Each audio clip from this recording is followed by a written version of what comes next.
मेरी तरह आपको भी यही लगता है ना कि इस दुनिया में अगर कुछ आज़ाद है तो वो आसमान है।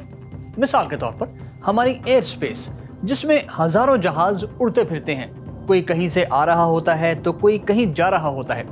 लेकिन अगर मैं कहूँ कि आसमान भी मुकम्मल आज़ाद नहीं, जी हाँ, हमारी एयर स्पेस में कुछ ऐसी जगह हैं जहाँ पर हवाई जहाज़ों को भी जाने की इजाज़त नहीं।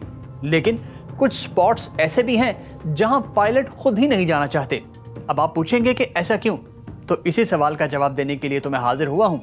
तो फिर शुरू करें।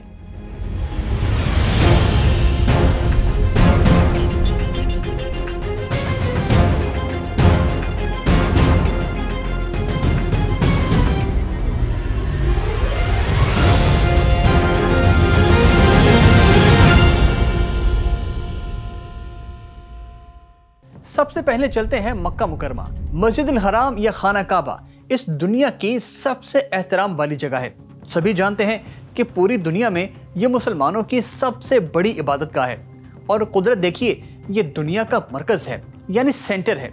तभी आमतौर पर यह माना जाता है कि इसके ऊपर से कोई प्लेन फ्लाई नहीं कर सकता और ना ही कोई परिंदा। लेकिन यह हकीकत नहीं है। हरम काबा के ऊपर से प्लेन इस वजह से नहीं गुजरते क्योंकि सऊदी हुकूमत ने इसको नो फ्लाई जोन डिक्लेयर कर रखा है और ऐसा करने की दो वजह हैं।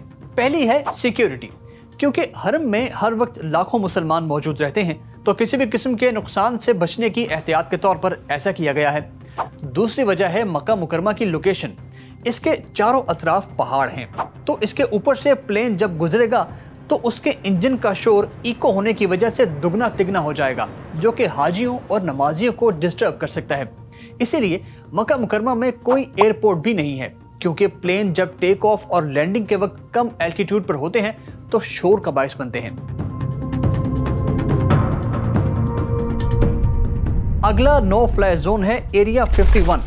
यूएस की स्टेट निवाडा में 7500 स्क्वायर किलोमीटर पर फैला ये इलाका अमरीकी फौज की सीक्रेट बेस का हिस्सा है।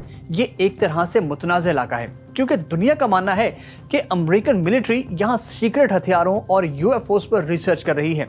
तो ऐसे ही कुछ बातों को सामने रखते हुए अमेरिकी हुकूमत ने इसको नो फ्लाई जोन करार दे रखा है। अगर किसी प्लेन ने इसके ऊपर से गुजरने की कोशिश की तो उसको फौरी तौर पर अपना रास्ता बदलने का कहा जाएगा। अगर पायलट ने बात ना मानी तो यूएस आर्मी के पास उस प्लेन को शूट डाउन करने की अथॉरिटी भी है, यानी लाइसेंस टू किल।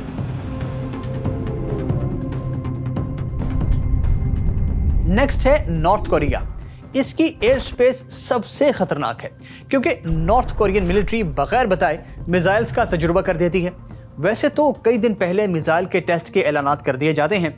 फायर करने से पहले तमाम जहाज़ों के पायलट से राब्ता करके उनको आगाह कर दिया जाता है, जो एयर स्पेस में करीब करीब होते हैं। तो जिन फ्लाइट्स को नॉर्थ कोरिया के ऊपर से गुजरना होता है वो रिस्क लेने की बजाय उसको बाईपास करके गुजर जाते हैं। यानी ये वो एयर स्पेस है जिसमें पायलट खुद ही नहीं जाना चाहते।